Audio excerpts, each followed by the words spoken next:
Xuân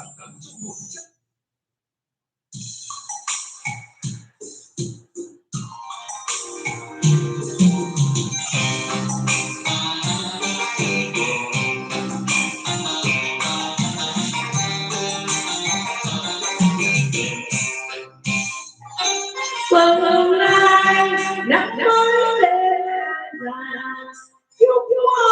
chúc ba mùa xuân này được lên nhà cao, đất đai đất lên đầy sao, tiền đến nhau vui trong nhà bằng la.